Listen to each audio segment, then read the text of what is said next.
दुनिया भर में फुटबॉल की कितनी अधिक फैन फॉलोइंग है, इसका अंदाजा आप इस बात से लगा सकते हो कि 2018 का जो वर्ल्ड कप हुआ था उसको दुनिया की आधी से भी अधिक आबादी ने देखा था। भारत में जिस तरह का क्रेज और दीवानगी क्रिकेट के प्रति है ऑल ओवर द वर्ल्ड, वैसा ही क्रेज फुटबॉल का है। फुटबॉल फैंस के लिए सबसे बड़ा इवेंट या फिर यूं कहे कि सबसे बड़ा फेस्टिवल आता है FIFA world cup. FIFA basically international एक फुटबॉल एसोसिएशन है जो कि पूरे इंटरनेशनल फुटबॉल को कंट्रोल करती है। इसको 2004 में बनाया था और इसने 2030 में वर्ल्ड कप शुरू किया था। तब से लेकर अब तक हर 4 साल में वर्ल्ड कप होते हैं। केवल 1942 और 1946 का वर्ल्ड कप नहीं हुआ था सेकेंड वर्ल्ड वॉर के कारण। 2018 का जो वर्ल्ड कप था वो 21वां वर्ल्ड कप था और 2022 में जो ये वर्ल्ड कप चल रहा है ये 22वां वर्ल्ड कप है। आगे जो 2026 में होगा वो 23वां होगा। ब्राजील अब तक सबसे अधिक 5 बार वर्ल्ड कप जीत चुका है और ब्राजील इकलौता ऐसा देश है जिसने सभी वर्ल्ड कप खेले हैं। जो देश वर्ल्ड कप जीता है वो तो खैर उसकी अचीवमेंट होती है, लेकिन वर्ल्ड कप में पहुंचना भी अपने आप में एक अचीवमेंट है, क्योंकि इसके लिए भी प्रोसेस होता है, क्वालिफिकेशन करने की जरूरत होती है। वर्ल्ड कप के लिए टीमों की क्वालिफिकेशन किस प्रकार से होती है और वर्ल्ड कप किस तरह से काम करता है, फीफा किस प्रकार से बिलियंस ऑफ डॉलर कमाते हैं, प्लेयर्स, टीम, इन सबको क्या मिलता है, इसके साथ साथ में जो देश होस्टिंग करता है उसको क्या बेनिफिट होता है। शुरुआत में वर्ल्ड कप में 16 टीमें थी, 1982 में बढ़ा करके 24 कर दी और 1998 से लेकर अब तक 32 टीमें हैं। अगला जो 2026 का वर्ल्ड कप होगा उसमें 48 टीमें खेलेगी। दुनिया भर में टोटल देशों की 211 टीमें हैं। इन्हें कंट्रोल करने के लिए फीफा ने 6 क्षेत्रों में बांट दिया।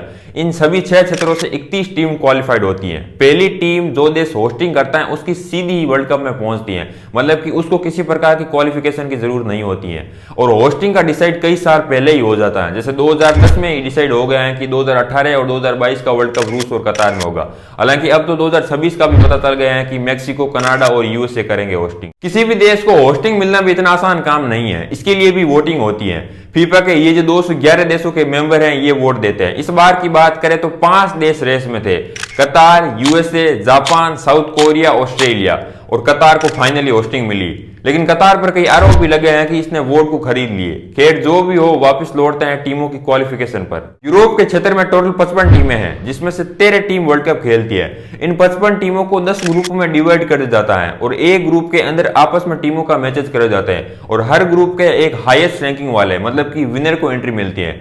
10 के 10 टीमें यहां से जाती है। अब बाकी रहे 3, ये किस प्रकार से होंगे?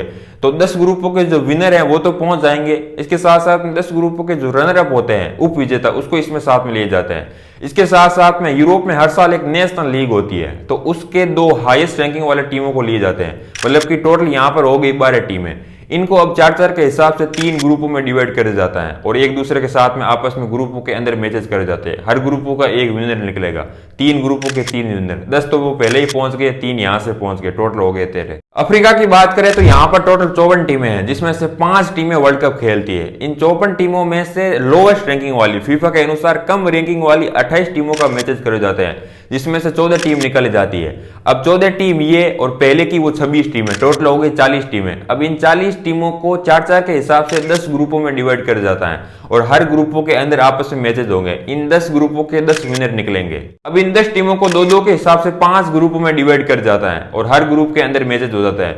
मतलब कि इन 5 ग्रुपों में से 5 विनर निकाले जाते हैं जो कि वर्ल्ड कप खेलते हैं। एशिया में टोटल 46 टीमें हैं, जिसमें से 4 या 5 वर्ल्ड कप खेलती है। अब ये 4 या 5 किस प्रकार से खेलते हैं ये आपको आगे समझ में आ जाएगा। इन 46 में से फीफा के हिसाब से जो कम रैंकिंग वाली 12 टीमें हैं उसको 2-2 के 6 ग्रुप बने जाते हैं और हर ग्रुप का एक विनर निकाला जाता है। मतलब कि 6 टीमें यहां से निकाली जाती हैं और 34 पहले की, टोटल हो गई 40। अब इन 40 को 5-5 के हिसाब से 8 ग्रुपों में डिवाइड कर जाता है और आपस में मैचेस करे जाते हैं। हर ग्रुप के एक ही विनर निकलेंगे और एक ही रनर अप निकलेंगे, लेकिन सभी रनर अप को आगे के लिए नहीं भेजे जाते हैं। विनर तो पूरे 8 के 8 भेजे जाते हैं, लेकिन रनर अप 8 में से जो 4 बेस्ट होंगे उनको ही आगे भेजे जाएंगे, मतलब कि टोटल 12 को। अब इन 12 टीमों को 6-6 के हिसाब से 2 ग्रुपों में डिवाइड कर जाता है और हर ग्रुप का एक ही विनर निकलेगा और एक ही रनर अप निकलेंगे।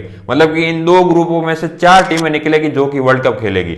अब 5वीं टीम किस प्रकार से जाएगी इसको समझने के लिए समझिए कि इन दोनों ग्रुपों के अंदर तीसरी रैंकिंग वाली जो टीमें हैं उनके आपस में मैचेस करे जाते हैं और उसका जो विनर निकलेगा उसका मैच फिर साउथ अमेरिका की 5वीं टीम के साथ में करा जाता है। मतलब कि या तो साउथ अमेरिका से टीम ये 5वीं जाएगी या फिर एशिया से। साउथ अमेरिका की बात करें तो इसमें भी 4 या 5 टीमें वर्ल्ड कप खेलती है। इसका कॉन्सेप्ट बड़ा सिंपल है। टोटल 10 टीमें हैं जिसका आपस में एक दूसरे के साथ में मैचेस करे जाते हैं, जिसमें से हाईएस्ट रैंकिंग वाली 4 टीम वर्ल्ड कप खेलती है। अब 5 टीम किस प्रकार से खेलती है वो मैंने पहले ही आपको बता दिया। नॉर्थ मिडिल अमेरिका में टोटल 35 टीमें हैं, जिसमें से 3 या 4 वर्ल्ड कप खेलती है। इन 35 टीमों में से फीफा के हिसाब से जो 5 टॉप की जो टीमें हैं उसके मैच आगे करे जाते हैं। बाकी की जो बची 30 टीमें हैं उसको 5-5 के हिसाब से 6 ग्रुपों में डिवाइड कर जाता है और आपस में मैचेज करे जाते हैं। इन 6 ग्रुपों के 6 विनर निकाले जाते हैं। अब इन 6 टीमों के आपस में मैच करे जाते हैं, जिसमें से 3 टीम निकल जाती है। 3 टीम ये और 5 वो टॉप पहले की, टोटल हो गई 8। अब इन 8 टीमों को आपस में एक दूसरे के साथ में टोटल 14 मैच करे जाते हैं, जिसमें से टॉप की जो 3 टीमें होती हैं वो वर्ल्ड कप खेलती है। अब चौथी टीम जाएगी या नहीं जाएगी, इसकी जो 4th रैंकिंग वाली टीम होती है उसका मैच ओसिनिया की टीम के साथ में करा जाता है। अब ओसिनिया की भी बात कर लेते हैं कि इसकी कोई गारंटी नहीं है कि यहां से एक भी टीम जाए या ना जाए। टोटल 11 टीम है जिसके एक दूसरे के साथ मैच करे जाते हैं, जिसमें जो विनर होगी उसका मैच फिर नॉर्थ और मिडिल अमेरिका के साथ में करा जाता है। ये तो पूरा प्रोसेस हो गया है कि टीमें किस प्रकार से क्वालिफाइड होती हैं, किस प्रकार से वर्ल्ड कप में पहुंचती हैं। लेकिन वर्ल्ड कप में पहुंचने के बाद में किस प्रकार से मैचेज होते हैं, इसको समझने के लिए आपको 2 चीजों को समझना पड़ेगा। पहला है राउंड रोबिन। राउंड रोबिन का मतलब यह है कि प्रत्येक एक टीम का बाकी सभी के साथ में मैचेज होंगे। और दूसरा है नॉकआउट। नॉकआउट का मतलब है कि टीम मैच हारते ही टूर्नामेंट से बाहर हो जाती है और पूरा वर्ल्ड कप इन्हीं 2 स्टेजेज में होता है। पहले स्टेज की बात करें तो यहां पर 32 टीमों को 4-4 के हिसाब से 8 ग्रुपों में बांट दिया जाता है और हर ग्रुपों के अंदर आपस में मैचेज करे जाते हैं और इनकी रैंकिंग की जाती है। जो टीम जीतती है उसको 3 नंबर मिलते हैं और जो हारती है उसको माइनस में नहीं जाता है बल्कि 0 मिलता है और यदि ड्रॉ होता है तो 1-1 अंक मिलता है। तो यहाँ पर इन 8 ग्रुपों में से हाईएस्ट रैंकिंग वाली 2 टीमें मतलब कि विनर और रनर अप निकाली जाती है। टोटल 16 टीमें। अब इन 16 टीमों का आपस में एक दूसरे के विनर और रनर अप के साथ में मैच करे जाते हैं, जिसमें से 8 टीमें बचती है। तो यहाँ पर क्वार्टर फाइनल होता है। फिर यहाँ पर 4 टीमें बचती है इन 8 टीमों के मैचेज होने के बाद में, जो कि सेमीफाइनल होता है। 4 टीमों के बाद में 2 टीमें बचती हैं जो कि फाइनल होता है। उसमें से एक विनर होता है और एक रनर अप। अगले 2026 की टूर्नामेंट में भले ही 48 टीमें हो, लेकिन इसमें भी ज्यादा कुछ बदलाव नहीं होगा।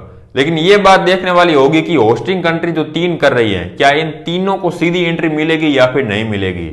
इसके साथ साथ बाकी जो ये 6 क्षेत्र हैं इनकी संख्या बढ़ा दी जाएगी टीमों की। और बाकी यदि वर्ल्ड कप की प्रोसेस की बात करें तो यहाँ पर 8 की जगह 16 ग्रुप किए जाएंगे। अच्छा, इस बार फीफा ने वर्ल्ड कप के प्राइज पर टोटल $440 मिलियन खर्च किए। विनर को $42 मिलियन मिलेंगे और दूसरे नंबर को $30 मिलियन मिलेंगे। तीसरे और चौथे की बात करें तो 27 और $25 मिलियन मिलेंगे। इससे पहले भी फीफा हर टीम को $1.5 मिलियन देती है तैयारी करने के लिए। फीफा ये जो प्राइज मनी देती है ये डायरेक्ट प्लेयर को नहीं दी जाती है, बल्कि उस देश की फुटबॉल एसोसिएशन को दी जाती है। जाहिर सी बात है वो भी प्लेयर के अंदर ही बांटते होंगे, लेकिन कितना बांटते हैं कितना नहीं बांटते हैं वो उन पर डिपेंड करता है। कहने का मतलब ये है कि FIFA direct prize money players को नहीं देती है, तो प्लेयर्स की फिर इनकम किस प्रकार से होगी। इनकी इनकम की बात करें तो उस देश की जो फुटबॉल एसोसिएशन होती है वो जो फीस देती है वही इनकी इनकम होती है। फीफा ने इस बार प्राइज मनी के साथ साथ में टोटल $1.7 बिलियन का खर्च किया है। फीफा इतना अधिक पैसा खर्च कर रहा है तो क्या ये अपना पैसा वसूलता है। फीफा न केवल वसूलता है बल्कि ढंग से छापता है।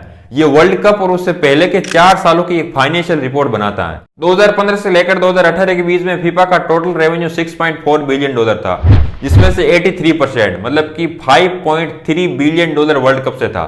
इस बार की बात करें तो फीफा की फाइनेंशियल रिपोर्ट आई नहीं है, वर्ल्ड कप के बाद में आएगी, लेकिन अनुमान लगे जाता है कि इस बार $1 बिलियन अधिक कमाई की है, $7.5 बिलियन। फीफा इतना सारा बिलियंस ऑफ डॉलर कमाती है तो इसका बिजनेस मॉडल किस प्रकार से काम करता है, इसकी रेवेन्यू सोर्स क्या है। तो फीफा बेसिकली 4 प्रकार से पैसे कमाता है। पहला है टेलीविजन राइट्स, दूसरा है मार्केटिंग राइट्स, तीसरा है लाइसेंसिंग राइट्स और चौथा है टिकट बेच करके। फीफा की 50% इनकम टीवी राइट्स से आती है। जो भी चैनल वर्ल्ड कप को दिखाएगा उसके लिए उसको फीफा से राइट्स खरीदने पड़ेंगे और ये भी इतना आसान नहीं है, इसके लिए बहुत सारे पे करने पड़ते हैं, क्योंकि ये भी बीच बीच में एड दिखा करके ढंग से पैसे कमाते हैं। इस बार यदि बात करें तो यूएसए में फॉक्स ने $400 मिलियन में खरीदे हैं और भारत में वायाकॉम 80 ने 450 करोड़ रुपए में। इसी प्रकार से कितने सारे टीवी चैनल वर्ल्ड वाइड है। दूसरा है मार्केटिंग राइट्स। कंपनी को अपना प्रोडक्ट बेचने के लिए प्रचार और एडवर्टीजमेंट करने की जरूरत होती है और फीफा से अच्छा और प्लेटफॉर्म क्या हो सकता है। फीफा अपने मार्केटिंग राइट्स को 3 प्रकार से बेचती है। पहला है फीफा पार्टनर, दूसरा है फीफा स्पॉन्सर, तीसरा है रीजनल सपोर्टर। इसमें कई सारे ब्रांड आते हैं और हर ब्रांड को 100-200 मिलियन डॉलर देने होते हैं। लाइसेंसिंग राइट से भी फीफा अच्छा खासा कमा लेती है। कई तरह की कंपनीज हो जाती हैं जो फीफा के नाम और लोगो का यूज करके प्रोडक्ट बनाती है।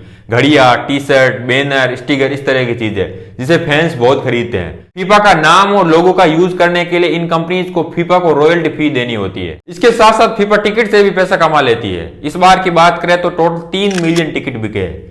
यदि टिकट के पैसे ही फीफा रखता है तो होस्टिंग कंट्री को क्या फायदा होता है? जो भी देश होस्टिंग करता है उसको बहुत सारे पैसे खर्च करने की आवश्यकता होती है इंफ्रास्ट्रक्चर पर, रेलवे पर, सड़कों पर, होटलों पर, स्टेडियम पर। इसीलिए इनको होस्टिंग कई साल पहले ही दी जाती है ताकि ये तैयारी कर सके अच्छे से। कतार ने अब तक सबसे अधिक $229 बिलियन खर्च किए हैं। ये इतने अधिक पैसे खर्च करते हैं तो क्या ये वापस कमा पाता है? हालांकि इन्हें फायदा तो जरूर होता है क्योंकि टूरिज्म बढ़ता है तो एम्प्लॉयमेंट बढ़ता है, देश की जीडीपी बढ़ती है। कई अर्थशास्त्री ये भी मानते हैं कि इसका लॉन्ग टर्म के लिए फायदा हो, लेकिन कितना ही फायदा हो, जितना खर्च किया है उतना तो ये वसूल नहीं कर पाते हैं। यदि होस्टिंग कंट्री जितना खर्च करती है उतना नहीं कमा पाती है तो ये इतना कंपटीशन क्यों होता है? हर कोई चाहता है कि वो होस्टिंग करे। तो इसका पीछे का जो मेन रीजन है वो है सॉफ्ट पावर। जो भी देश होस्टिंग करता है वो वर्ल्ड लेवल पर हाईलाइट होता है। हालांकि कतार के हाईलाइट होने के पीछे कुछ कंट्रोवर्शियल रीजन भी है, लेकिन फिर भी वो देश हाईलाइट तो होता ही होता है। इसके साथ साथ वो उसकी एक प्राउड की बात है, ऑनर की बात है, उसका एक प्रचार होता है और ये किसी भी देश के लिए पैसे से बढ़कर है।